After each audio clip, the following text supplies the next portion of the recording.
ზოგადად საზოგადოებაც რომ იცოდეს, ევრონესტი ეს არის ევროპარლამენტსა და აღმოსავლეთ პარტნიორობის მონაწილე ქვეყნებს შორის თანამშრომლობის და დიალოგის პლატფორმა, რომლის მიზანიც არის ევროპარლამენტსა და ამ ქვეყნების პარლამენტებს შორის სხვადასხვა საკითხების განხილვა. ის ფაქტი, რომ ამ ევრონესტის ამ სხდომაზე მხოლოდ აღმოსავლეთ პარტნიორობის ორი ქვეყანა იქნება წარმოადგენელი, თავად მასპინძელი სომხეთი და მის გარდა უკრაინა, ესეც აჩვენებს თავისთავად, რომ რაღაცა არ ხდება სწორედ ევროპარლამენტის მხრიდან. მათ შორის ის ფაქტი, რომ ტარდება სამხრეთ კავკასიის რეგიონში და სამხრეთ კავკასიის ორი ქვეყანა, აზერბაიჯანი და საქართველო არ იღებს მონაწილეობას ამ სხდომაში. ამიტომ თავად ეს ფაქტი აჩვენებს, რომ არასწორი არის ქცევა. მეორე, რაც შეეხება ევრონესტის სხდომაზე მიწვეულ პოლიტიკოსებს სინამდვილეში, აქ NGO-შნიკების საფარქვეშ სინამდვილეში მიწვეული ყავთ ნაციონალური მოძრაობის, ლელოს, ევროპული საქართველოს, დროას, აქტივისტი პარტიის წევრები. რამდენადაც ჩვენთვის ცნობილი არის, მიწვეული პირებიდან უმრავლესობა, თითქმის ყველა არიან პოლიტიკოსები, პარტიის წევრები არიან, ქალბატონი ბოკუჩავა და ასე შემდეგ. ასე რომ აბსოლუტური რა გითხრათ უკვე სიცრუესთან გვაქვს ადგილი, როდესაც ახლა NGO-შნიკების კვოტით პარტიის ნაცების წარმომადგენლები ყავთ მიწვეული და ამით სინამდვილეში ევრონესტის ევროპარლამენტის მხარე, ასე ვთქვათ, გვაჩვენებს ჩვენ და მიუთითებს ქართველებს თუ როგორიც ვის თვლიან ისინი საქართველოს წარმომადგენლები და ხმად თვლიან ნაცმოძრაობას საქართველოს წარმომადგენლებად. შეგახსენებთ ახლა ევრონესტს როცა საუბრობთ ეს ზოგადი ქმნილება ხო არის, ამის უკან კონკრეტული ადამიანები დგებენ, ქალბატონი რასა იუკნევიჩიანი, მისი დამოკიდებულება, მისი მტრული დამოკიდებულება ქართველი ხალხის მიმართ ცნობილი არის, ასე რომ გასაკვირი არ არის საერთო ჯამში, რომ ნაცმოძრაობასთან ჩახუტებული ქალბატონი რასა იუკნევიჩიანი, ანანე მას, ასე ვთქვათ, NGO-შნიკების საფარქვეშ იწვევს ნაცებს ევრონესტზე. რაც რა თქმა უნდა, სირცხვილი არის, კიდევ ერთხელ ჰეშტეგით გავიმეორებ, რომ სირცხვილი.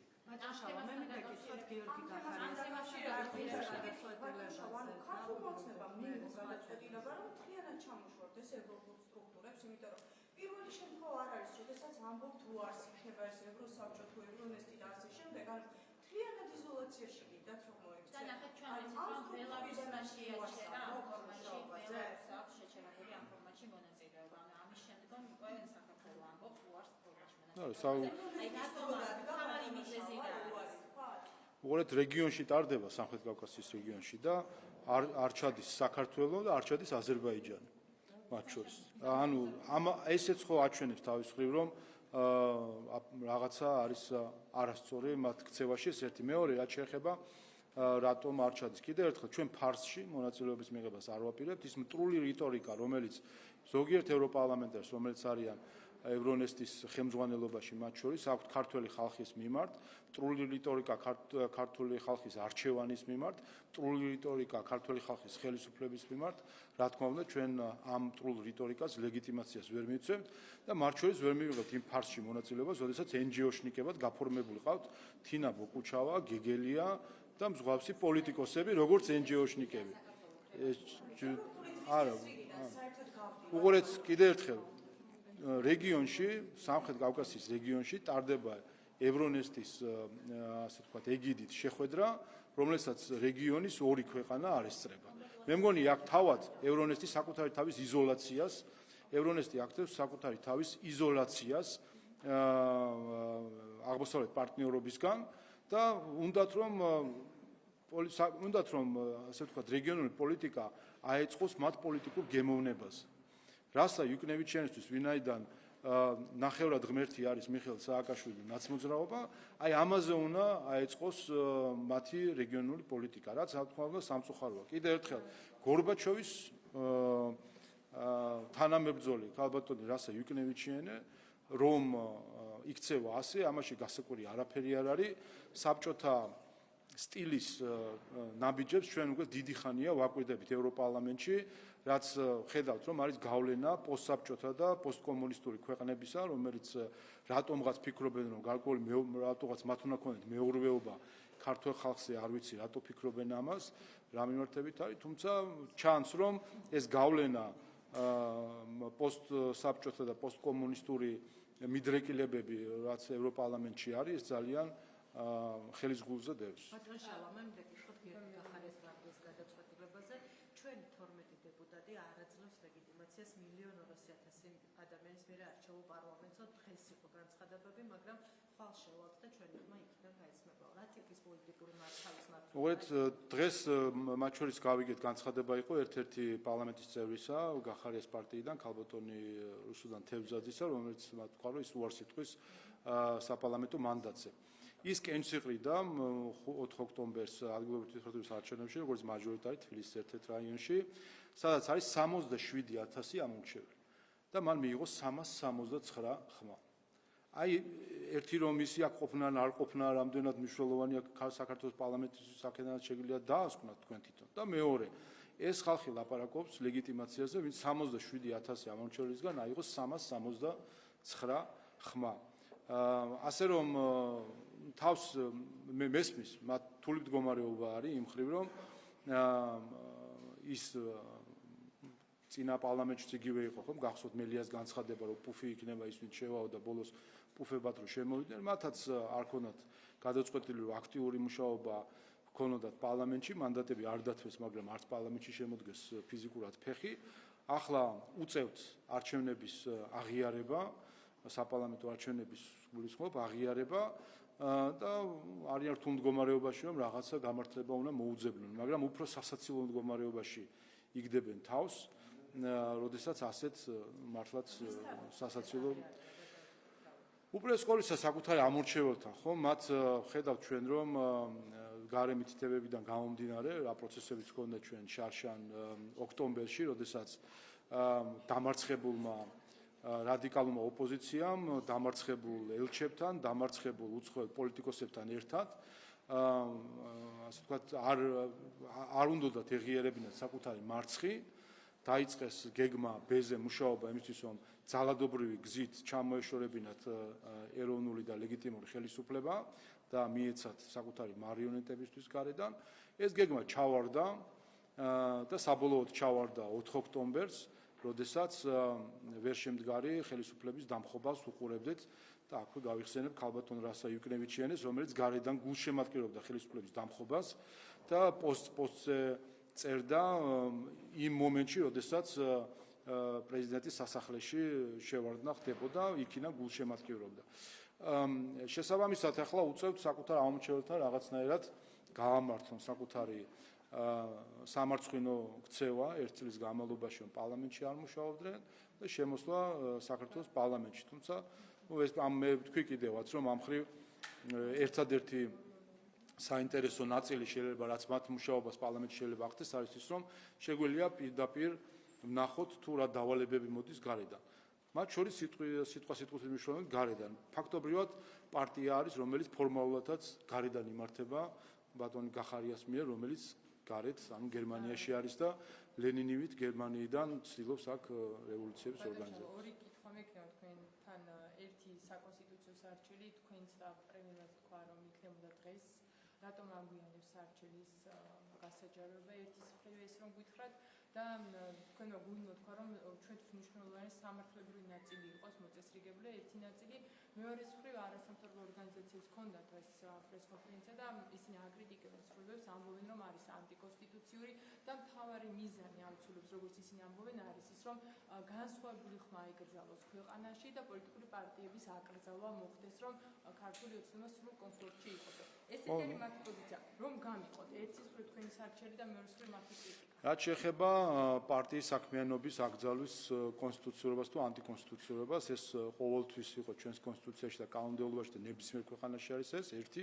მეორე, არქივი კარგი რამე არის, ჩახედეთ არქივში და ნახეთ ქალბატონი ნინო ლომჯარიას მიერ მომზადებული საკონსტიტუციო სარჩელი, როდესაც ის ითხოვდა ერთი კონკრეტული პარტიის არაკონსტიტუციურად გამოცხადებას და მან მაშინ პარლამენტში ოპოზიციურ წევრებსაც კი გაუგზავნა ეს სარჩელი იმისთვის, რომ მათ ვინაიდან ის თავად სუბიექტი ვერ იქნებოდა, მათ შემოსარჩელი ვერ იქნებოდა, მათ შეეტანათ ეს სარჩელი. ასე თავად NGO-ებს ჰქონდათ გამზადებული სარჩელი და ცდილობდნენ მაშინდელ პარტიებთან მუშაობას იმისთვის, რომ მათ შეეტანათ ეს სარჩელი. ამიტომ რა თქმა უნდა, ფარისევლობა ტყუილი არის და ქართველი ხალხის კიდევ ერთხელ გაბრიყვების მცდელობა, როდესაც უცხოეთიდან დაქირავებული ეს ჯგუფები ცდილობენ რაღაც აბსურდული სამართლები განმარტება გააკეთოს. თუმცა მნიშვნელოვანია ამას ჩვენ ვაკვირდებით, იმიტომ რომ ამის უკან კონკრეტული დონორების და ელჩების პოზიციას ვხედავთ ხოლმე და ამ ხრივ საინტერესო არის. რაც შეეხება ჩვენს სარჩელს, სარჩელი მე ვთქვი კიდევაც, რომ მზად არის მისი ასე ვთქვათ სამართლებრივი დახვეწა. ჩვენ დღეს გვექნება უმრავლესობის სხდომა და რა თქმა უნდა უმრავლესობის სხდომაზე მოხდება ამ სარჩელის განხილვა და ვფიქრობ, რომ ამის შემდეგ ხვალ უკვე მზად იქნება იმისთვის, რომ შინაარსი ამ შემთხვევაში ლოგიკა ვიცით, რომ თქვენ ალბათ რომ დროით საგამოძიებო კომისიის დასკვას უნდა დაეყოთ, მაგრამ როცა ამბობთ, რომ პარტიების უნდა ეკრძალოს და მასთან დაკავშირებული პირებიც მოხდება თუ არა ისე, რომ ოპოზიცია ფაქტიურად გაქრება, რომ ნაციონალურ მოძრაობასთან არის პოლიტიკოსების დიდი ნაწილი დაკავშირებული, ხომ აი სარჩელის ლოგიკა რა არის ამ შემთხვევაში? სარჩელის ლოგიკა არის ის, რომ ჩვენ ხედავთ, რომ არსებობს პარტიები, რომლის გამოყენებაც, ანუ ამ იურიდიული ფორმის გამოყენება ხდება იმისთვის, რომ დააზიანონ საქართველოს, იმისთვის, რომ დააორგანიზონ ხელისუფლების არადემოკრატიული გზით შეცვლა, ხედავდით ომის პროპაგანდას, ხედავდით ჩვენი ტერიტორიული მთლიანობის ხელყოფის მცდელობას და ასე შემდეგ საკითხები, რომელიც კონსტიტუციითვე არის გაწერილი, რა შემთხვევაში შეიძლება პარტია აიკრძალოს და გამოცხადდეს არაკონსტიტუციურად. ამიტომ ჩვენი მთავარი სამიზნე არის არიან, ასე ვთქვათ, ის ორგანიზაციები, გაერთიანება, პოლიტიკური პარტიები, რომლებიც არიან მთავარი ასე ვთქვათ, გამწევი ძალა ანტიქართული და ანტიკონსტიტუციური ქმედებებისა. ვისაც აქვს რეალური შესაძლებლობა, რომ აურიოს სიტუაცია საქართველოში, ანტიკონსტიტუციურ გზაზე დააორგანიზოს ანტიკონსტიტუციური ქმედებები, ხელისუფლების დამხობის და ცდილობები, რომელიც რამდენიმე ვიხილეთ ბოლო 10 წლის, 13 წლის განმავლობაში, რაც ნაციონალურ მოძრაობა ხელისუფლებას ჩამოცილდა. ასე რომ ეს არის ჩვენთვის მთავარი საზომი და კიდევ ერთხელ ვიტყვი, რომ ჩვენ მათ შორის ბოლო საკანონმდებლო ცვლილებებითაც შევქმნით დასავლური სტილის კანონმდებლობა, რომელიც ეფუძნება მთავარ პრინციპს, თავდაცვის უნარიანი დემოკრატიის პრინციპს, რაც გულისხმობს, რომ დემოკრატიამ თავი უნდა დაიცვას დემოკრატიის მტრებისგან, რომელიც ცდილობენ დემოკრატიული ინსტრუმენტები გამოიყენონ დემოკრატიისვე წინააღმდეგ. ანუ პარტია, როგორც დემოკრატიული ინსტიტუტი, გამოიყენონ დემოკრატიისთვის ძირის გამოსათხრელად და დასამხობად. ამიტომ ამ პრინციპით მოქმედებს ყველა ქვეყანა, ეს ჩვეულებრივი პრაქტიკაა ნებისმიერ ქვეყანაში, აგერ მოლდოვაში ახლახან აკრძალეს რამდენიმე პარტია, მანამდე უკრაინაში, გერმანიაში ხდება აკრძალვა პარტიების თუ მათ შორის ორგანიზაციების აკრძალვაც არის გერმანიაში შესაძლებელი, არაპოლიტიკური. ამიტომ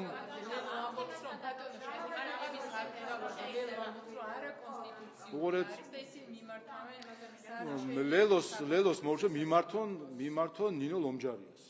თუკი აინტერესებთ პარტიების აკრძალვა რამდენად კონსტიტუციური ან არაკონსტიტუციური ინსტრუმენტია, მიმართონ ნინო ლომჯარიას და ის გაუწევს მას კონსულტაციას ადამიანი, რომელსაც თავად ჰქონდა სარჩელი შედგენილი, დაგზავნილი ლელოსთვის მათ შორის, ლელოსაც მისცა იმ სარჩელის პროექტი, რომელსაც ერთი კონკრეტული პარტიის არაკონსტიტუციურად გამოცხადების ჰქონდა.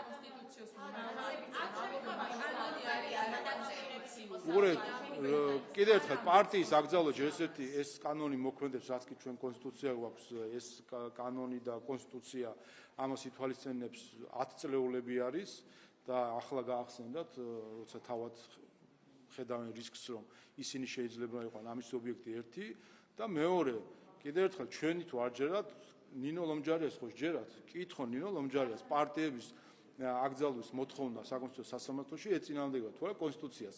ადამიანს, რომელმაც მათ შორის სახალხო დამცველი იყო იმ მომენტში, როდესაც შეადგინა სარჩელი კონკრეტული პარტიის ასაკცად, ბზა სარჩელი მიუტანა ლელოს და მათ და სხვა პარტიებს იმისთვის რომ შეეტანათ საკონსტიტუციო სასამართლოში.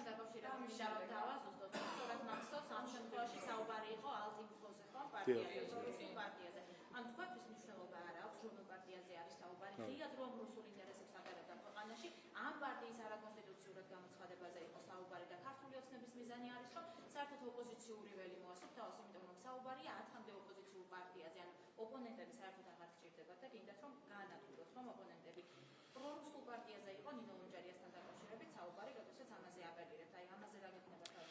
ხო, რა ვიცი ხა, შეგიძლიათ უფრო ხატოვნად რომ წარმოიდგინოთ, რომ რა თქმა უნდა მნიშვნელობა არ აქვს პოლიტიკურ ორიენტაციას თუ რა ვიცი შეხედულების პარტიის, ან მნიშვნელობა აქვს კონსტიტუციას ეწინააღმდეგება თუ არა მათი ქმედებები. ეს არის გამსაზღვრელი.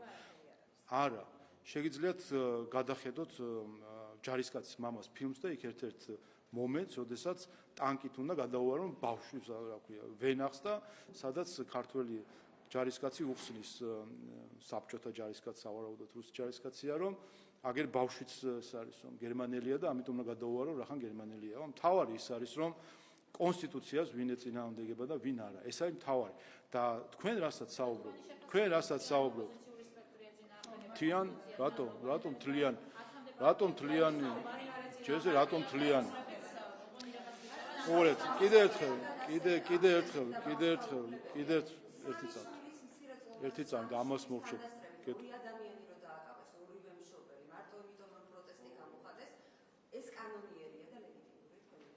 მარტო იმიტომ რომ პროტესტი გამოხატეს? ანუ როგორ თქვენს რომ ძირს რაღაც თარობა და ამის გამო დაიჭირეს? ამის გამო არა, რა თქმა უნდა არა, არავის საქართველოში არ ყოფილა არც ერთი ფაქტი, როდესაც პროტესტის გამო საქართველოში არ ყოფილა არც ერთი ფაქტი. არა, როგორი გადრება?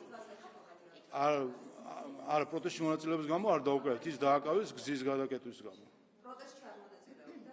არა, გზის გადაკეტვის გამო. რა თქმა უნდა, კი, ჩვენ მივიღეთ ეს. დიახ, საქართველოს პარლამენტის ლეგიტიმაციაზე საუბრობთ და რა ლეგიტიმაცია გააჩნიათ ხელისუფლებას, რომლის ყოფილი პრემიერი, რომლის ყოფილი სუსის უფროსი, თავდაცვის მინისტრი ყოფილი ხალხს არავდა ფულს. ნუ ახლა არ ვიცი მე დემოკრატიის გაკეთილებით თუ გინდა თუ ჩავატავთ შემიძლია ესეც, მაგრამ მე მესმის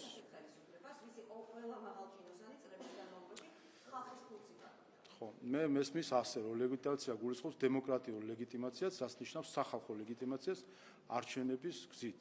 ლეგიტიმაცია ზოგადად ასეთ რამეს ნიშნავს. თქვენ ალბათ ტერმინი ლეგიტიმაცია არ გესმით და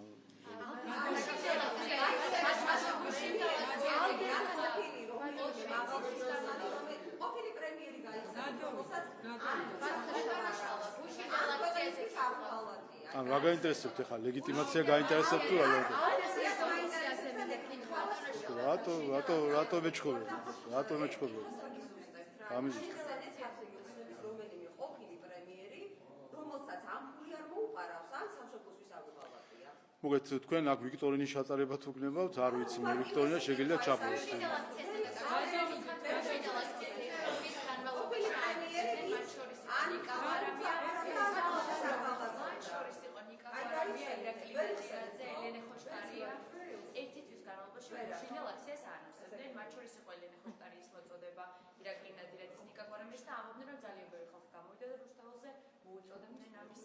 აი რა გვანახა კიდევ ერთხელ გუშინდელმა დაანონსებულმა აქციამ.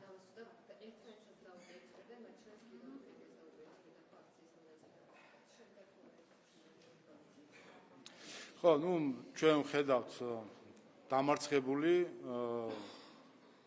ოპოზიცია და ოპოზიციის დამარცხებული ამომრჩეველი, როგორც ცდილობს ერთი წელია, რომ საკუთარი ფრუსტრაცია იმის გამო რომ ხვდებიან რომ ისინი არ არიან ამ ქვეყნის უმრავლესობა, ისინი ვერ განსაზღვრავენ ამ ქვეყნის ბედს და რაც მთავარია ამ ქვეყნის ბედს ვერ განსაზღვრავენ იმ მხრივ რომ ჩვენი დამოუკიდებლობა გაანულო. სიამოვნებაში ამ ხალხის მთავარი მიზანი ხომ ეს არის. ეს არის საქართველოს დამოუკიდებლობის წინააღმდეგ ბრძოლა. დღეს ხაზი გადის ზუსტად ამ საქართველოს მოსახლეობის უმრავლესობას და მარგინალურ ჯგუფ შორის და ხაზი გადის იმაზე, ვინ არის დამოუკიდებლობის მომხრე და ვინ არის დამოუკიდებლობის მოწინააღმდეგე.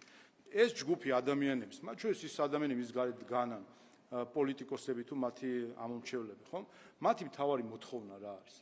ამასობაში მე ყველას დაავიწყდა, სინამდვილეში რა უნდა ამ ხალხს რა სიტყვენ.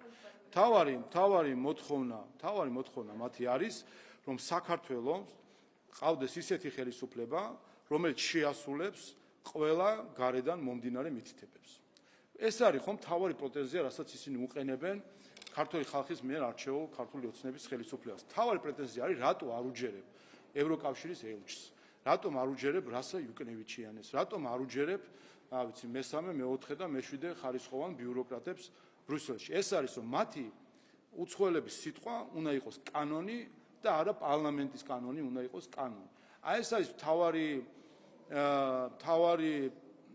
გამოწვევა, რომლის წინაშეც დგავართ იმ მხრივ, რომ ჩვენი დამოუკიდებლობის 35 წლის თავზე ჩვენ გვყავს მარგინალური ჯგუფი ადამიანებისა, რომლებსაც შეუქმნეს ცრუ კერპები უცხოელის სახით და ამ სიტყვას უცხოელში მართლა უცხო-საუცხოოს მნიშვნელობა რომ აქვსო, ეს დაინახეს, რომ რაც კი მოდის გარედან არის საუცხოო და უნდა პირდაპირ გავიზიაროთ, გადმოვიტანოთ და დავაკოპიროთ, რასაც გვეტყვია.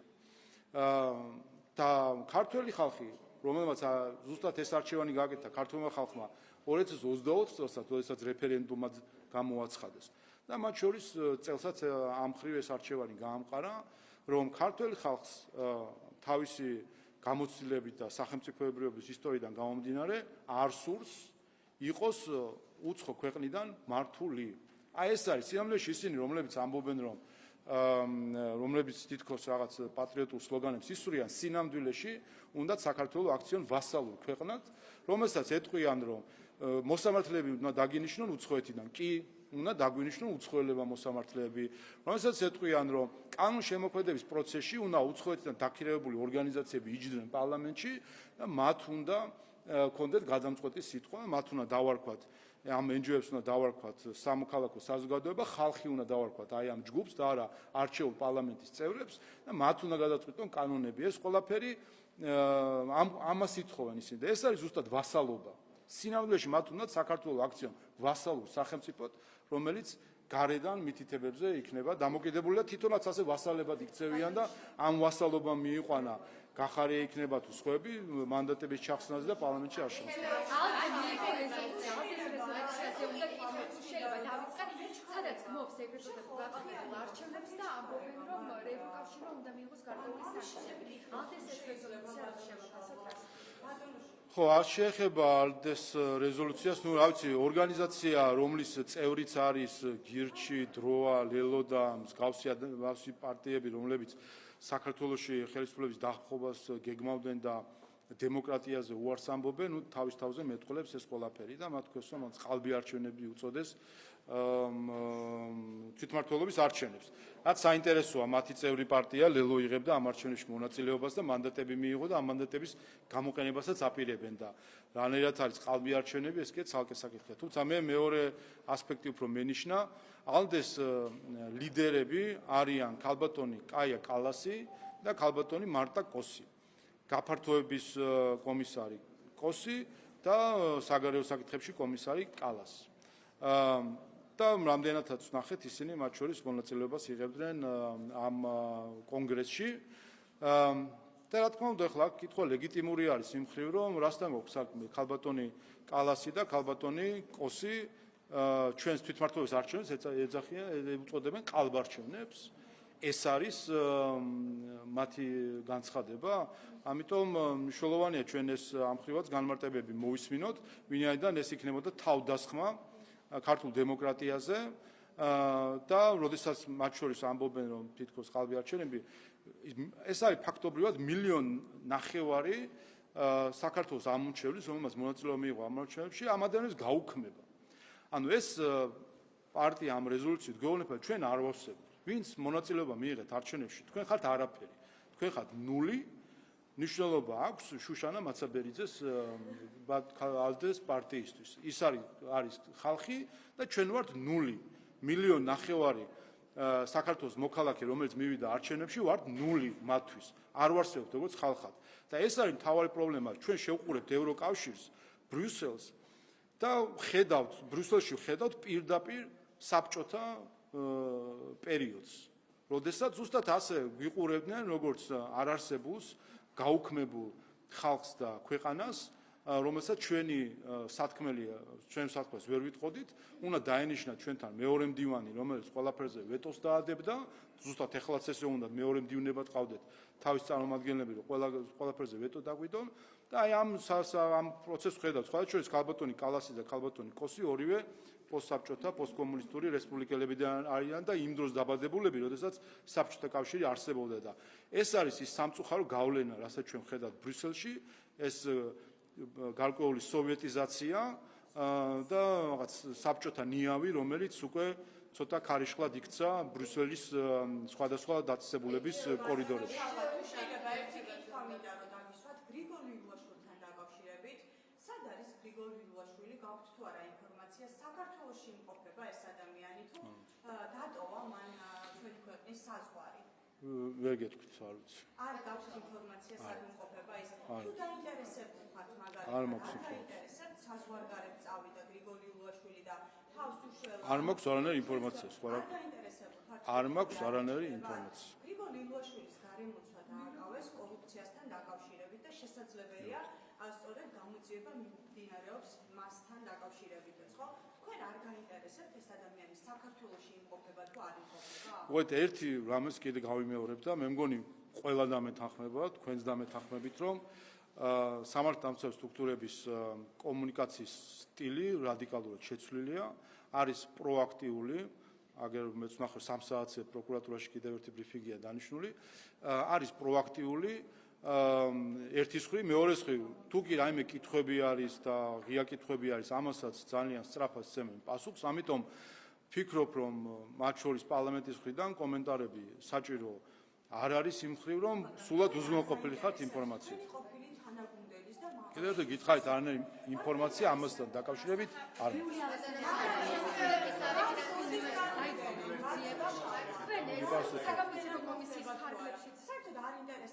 კიდევ ერთხელ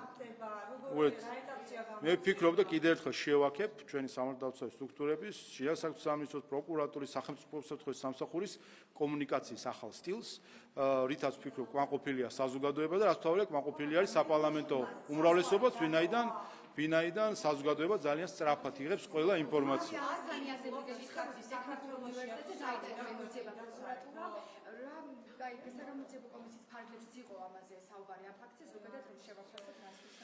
ხო, ამ საკითხთან დაკავშირებით იცით, რომ ეს საპარლამენტო საგამოძიებო კომისიაშიც იყო ტექნიკური უნივერსიტეტის რექტორი, რომელმაც ეს ისტორია კიდევ ერთხელ საპარლამენტო საგამოძიებო კომისიის ფარგლებში გაიხსენა და მიაწოდა ინფორმაცია და ყველა შეგახსენებთ, რომ საპარლამენტო საგამოძიებო კომისიის წინაშე მიცემული განმარტებები არის ასევე, ასე ვთქვათ, ფიცის ქვეშ მიცემული განმარტებები, ან სამართლებრივად მყარი განმარტებები, რომელზეც რა თქმა უნდა ყველა მის მართებულობაზე პასუხისმგებელია, ამიტომ არის სანდოობის დიდი გარანტიაც ამ მხრივ. და ისედაც ახლა ეს ფაქტი საზოგადოებამ ხო ვიცით, ახლა ამ ქვეყანაში არ ცხოვრობთ. 2008 წლის ომის გაგანია ომისას, რომ საკუთარი დედაზე ქონების გადაფორმებით იყო დაკავებული მიხეილ სააკაშვილი, ეს რო ვიცოდით, იმიტომაც მოხდა 2012 წელს საარჩევნო ყუთებთან ხელისუფლების გაშვება.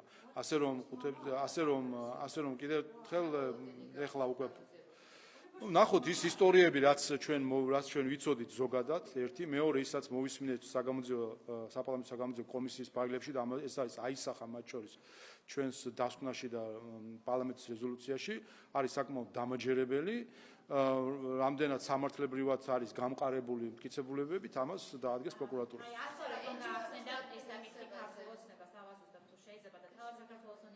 ქართულ ოცნებას კი არ გავხსენდა. მინაკეთებს? ნუ ხაბარ რა სიტყვა და ანუ ხალბატონ გიული ანასანია, აბა რა სიტყვა. კიდევ ერთხელ უკვე მივყვეთ პროცესებს, ხო? ჩვენ ეს საკითხი აქტუალური გახდა საპარლამენტო საგამოძიებო კომისიის ფარგლებში. არჩევნების წინ და ჩვენ მივეცით პირობა ჩვენ საომრჩეველს, რომ აუცილებლად შევისწავლდით ყველა დანაშაულებს, რომელიც ჩადენილი ქონდა ნაციონალურ მოძრაობას კრებსითად და მივცემდით შესაბამის შეფასებას პოლიტიკურს და შეფასებას სამართლებრივს. როგორც ცალკეული ინდივიდების ქცევას, ასევე პარტიის შეფასებას, რაც აი საკონსტიტუციო არჩევის საფუძველია. ამის შემდეგ შეიქმნა საგამოძიებო კომისია პარლამენტში, სადაც ყველას შეეძლო საკუთარი ასე ვთქვათ, სათქმელი მოეტანა და ტექნიკური უნივერსიტეტის წარმომადგენლებმა საქართველოს საპარლამენტო დროებით საგამოძიებო კომისიას მიაწოდეს ეს ინფორმაცია, რაც საჯაროდ კიდევ ერთხელ მოყვნენ ყველა იმ და მოიტანეს მათ შორის ფაქტები, დოკუმენტები ამ საკითხებთან დაკავშირებით და ამის შემდეგ მიმართეს პროკურატურას და პროკურატურა რა თქმა უნდა ვალდებული არის რომ ეს საკითხი გამოიძიოს. საქართველოს უნივერსიტეტს, როგორც უნივერსიტეტს, არავინ არაფერს არ ეძავება ამ მხრივ, საუბარი არის ქონებაზე, ხო? თუ კი ეს ქონება არის უკანონოდ მიღებული, საუბარი ამ ქონებასთან დაკავშირებით. უნივერსიტეტი ცოტა მეტია ვიდრე ქონება და ასე ვთქვათ, კედლები. უნივერსიტეტი როგორც ასეთი, უნივერსიტეტს პირადად არ ეხება ცალკეულ, არ ვიცი, რაღაც შენობებს, რომელიც ყველა მიცოდით, თელმა საზოგადოებამ აქ ცხოვრობთ ყველა ვიცოდით ომის დროს დედაზე რომ დაიწყებ გაფორმებას, რა ქვია, ქონებების ახლა.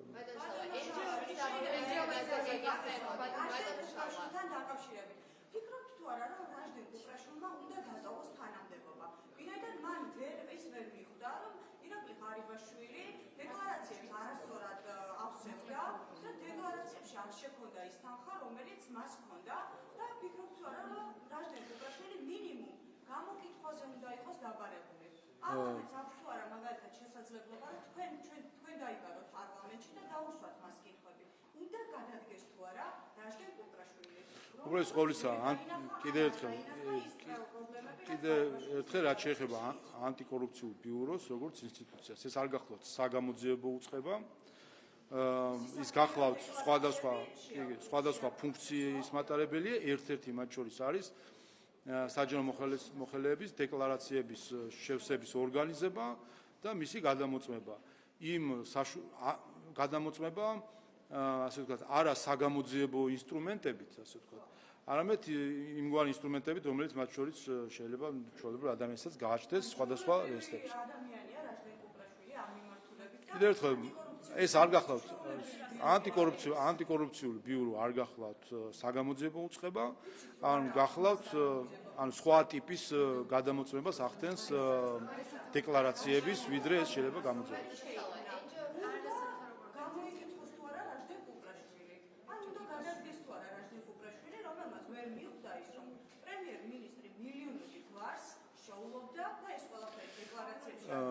რაც შეეხება კონკრეტულ ბრალს და ასე შემდეგ, ამას კიდევ ერთხელ ვფიქრობ, რომ ეს ასპარეზი უნდა დაუთმოთ სრულად ჩვენს საგამოძიებო უწყებებს, პროკურატურას, მე გულისხმობ კონკრეტულად ბრალთან დაკავშირებით, პროკურატურას, რომელიც ხედავთ, რომ ძალიან ინტენსიურად გაწვით ინფორმაციას ყველა საკითხთან დაკავშირებით, რაც შეეხება ანტიკორუფციულ ბიუროს, კიდევ ერთხელ განმარტავ, ეს არის საგამოძიებო უწყება, რომელსაც აქვს საგამოძიებო უწყებისთვის ხელში არსებული ინსტრუმენტები.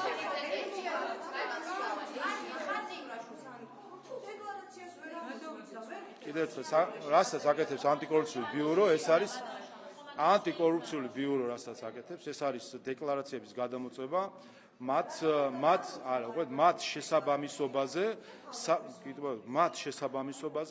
საჯარო წყაროები არა, საჯარო დაწესებულებებში შენახულ ინფორმაციას, როგორც არის საჯარო რეესტრი, სამოქალაქო რეესტრი და ასე შემდეგ. შეიძლება დამალოს დიდი ქონება და რაჟდენ კუპრაშვილი ვერაფერს ვერ მიხვდება საერთოდ. კიდევ ერთხელ, ანტიკორუფციული ბიურო არ არის საგამოძიებო უწყება. აი საგამოძიებო უწყებები როგორ ინტენსიურადაც მუშაობენ, ამას თქვენ თვითონაც აგვირდებთ. NGO-ების დაფინანსებაზე გეკითხებოდი დიდი ხანია, მოკლედ ამ დრომდე არ გამოვენ NGO-ები, რაში დახარჯოს ევროკომისიისგან გადარიცხული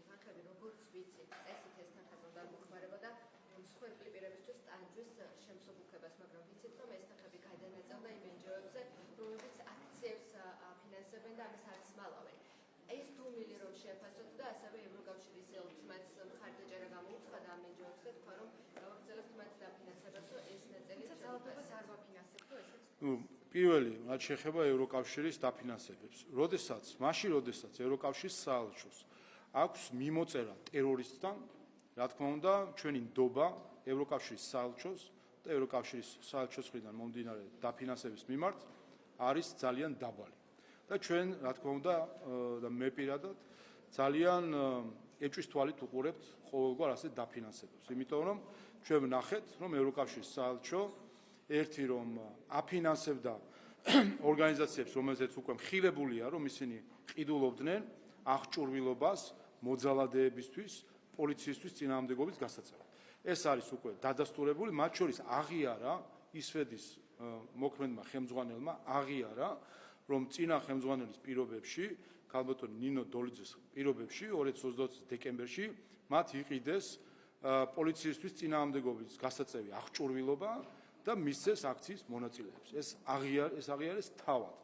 და თავისთავად აქ იგულისხმება, რომ მათ რომ ეს ფული დიდი ალბათობით იგულისხმება, რომ ეს არის დონორების ფული და დიდი ალბათობით ვინაიდან ნაწილობრივი დაფინანსება რა არის, ნაწილობრივ ცნობილი არის ისვედის, იყო ევროკავშირის ფული. ამიტომ ეს რეალურად დადასტურებულია, რომ ევროკავშირის ფული მიდიოდა მოძალადეებისთვის აღჭურვილობის დასარიგებლად, იმისთვის, რომ მათ პოლიციისთვის გაეციათ წინააღმდეგობა.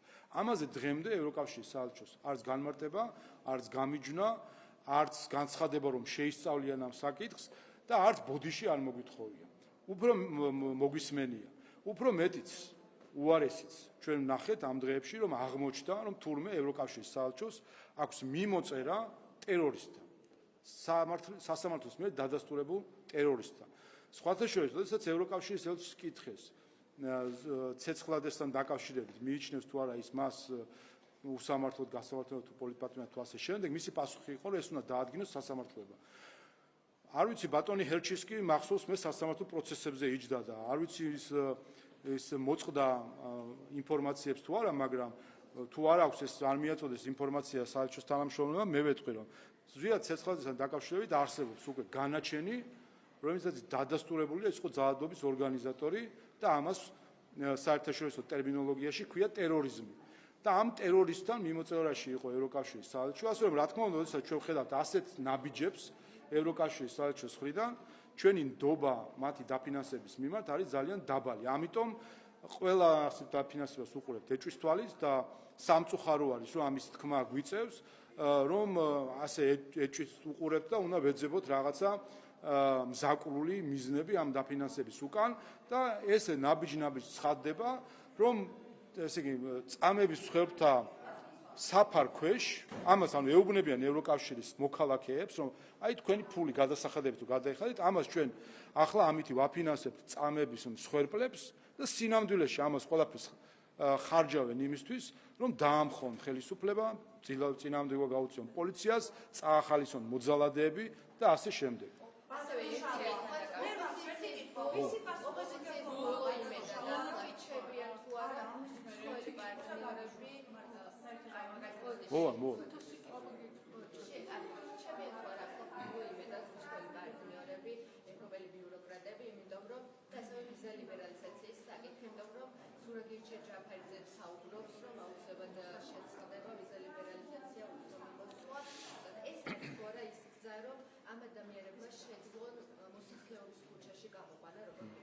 უპირველეს ყოვლისა, ვიზით საქართველოს პოლიტიკური გავლენის ვიზის შემოღება არ შემოღება პოლიტიკური გავლენის ცდილობები ჩვენ წარსულში გვახსოვს ერთი კონკრეტული ქვეყნისგან და თუ უნდათ რომ ამ გზას დაადგნენ, კი ბატონო, დაადგენ ამ გზას, ეს ერთი.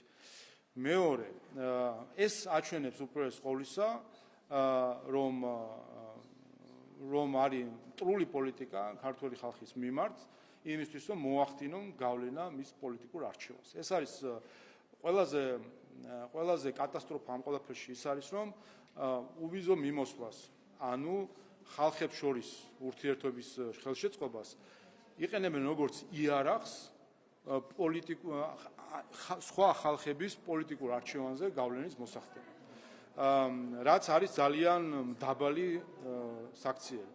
და მესამე გვესმის ხმები, მათ შორის ევროკომისრებით საუბრობდნენ, რომ ცდილობა რომ რაღაც ცვლილებები შეიტანონ სავიზო მიმოსვლის წესებთან დაკავშირებით.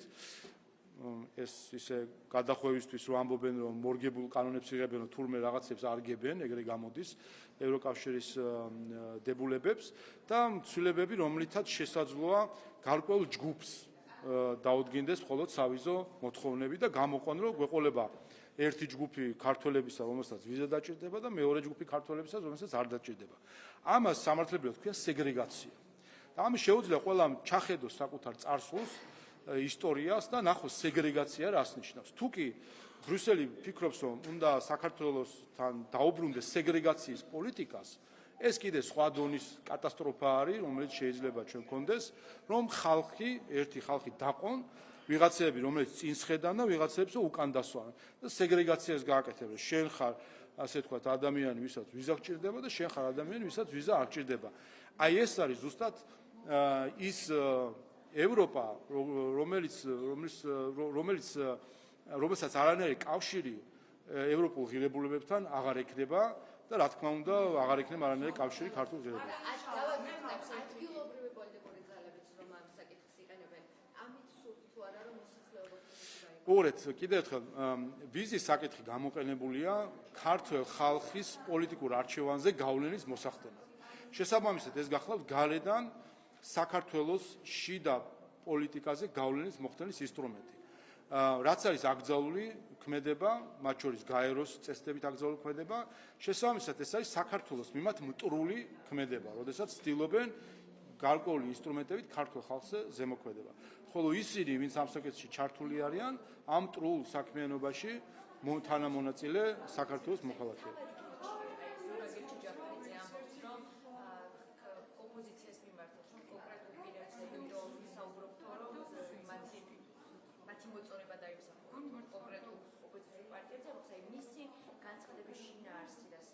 აი ვიზო რეჟიმს კი გაუქმებენ დღეს არა ხვალ რუსეთში ვარ თუ ამბობს აუცილებლად გაუქმებენ, მაგრამ საუბრობთ თითქოს ამ კადასტროფას, რომ მას მთლიანად სურს ყველა ადამიანს შეეხოს ვიზო რეჟიმის შეჩერება. აი ეს მისი განცხადებაც შეშოვა. მოგეთ, საერთო ჯამში ჩვენ ეს რა თქმა უნდა არის პოლიტიკური დაპირისპირების მაჩვენებელი და ამ დაპირისპირებაში არის ცდილობა რომ გამოიყენონ ინსტრუმენტები ქართველი ხალხის წინააღმდეგ მათ ნებაზე ზემოქმედებისთვის.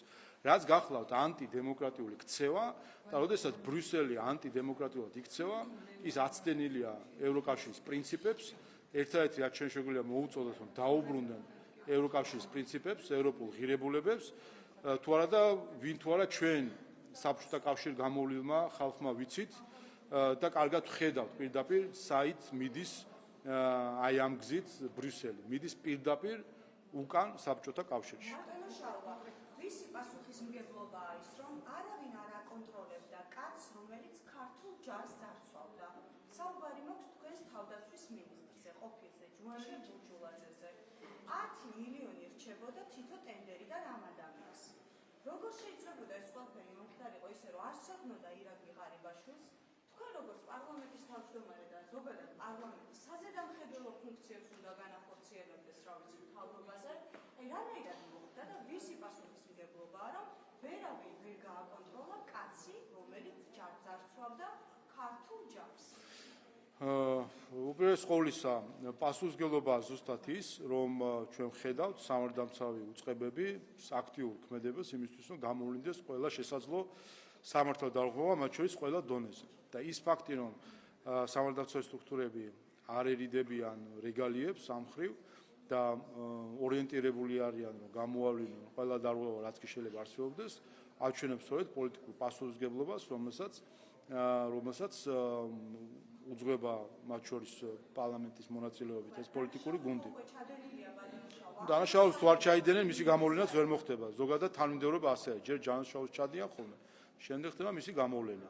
ასე რომ თუ კი რაიმე დანაშაული ჩადენილია, ყველაფერი გაცხადდება. პასუხისმგებლობა კი, პრევენცია.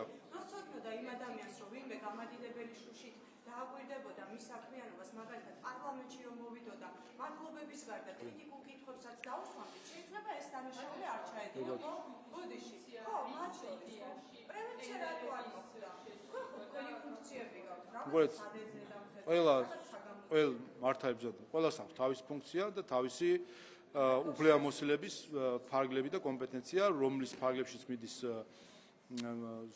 ზოგადად სახელმწიფო როგორც მუშაობს, საქართველოს პარლამენტის ამოცანა შექმნათ ისეთი კანონმდებლობა, რომელიც მაქსიმალურად დააზღვევს ბოროტად გამოყენებას ძალაუფლებისა და ის რომ ჩვენ ცალკეულ ექსესებს ხედავთ, მათ შორის შეიძლება სხვადასხვა მაღალ თანამდებობებზე, სწორედ ეს ადასტურებს წესს, როდესაც არის ცალკეული ექსესი, ეს ადასტურებს წესს, რომელიც ჩანს მათ შორის სხვადასხვა საერთაშორისო კვლევებში და რეიტინგებში საქართველოში კორუფციის სიმცირესთან დაკავშირებით. ამიტომ ამ მხრივ საქმეც ის არის, რომ ეს გამონაკლისი შემთხვევები ადასტურებს მთავარ წესს, რომ საქართველოში არის ერთ-ერთი ლიდერი კორუფციის დაბალი მაჩვენებლების შესახებ და სწორედ თუ ამ ლიდერობის შესანარჩუნებლად იმისთვის, რომ ჩვენ ვიყოთ საუკეთესო სამეულში, მნიშვნელოვანი არის, რომ სისხლისამართლის პოლიტიკაც მიმართული იყოს ყველა შესაძლო კორუფციული ფაქტების გამოვლენისკენ.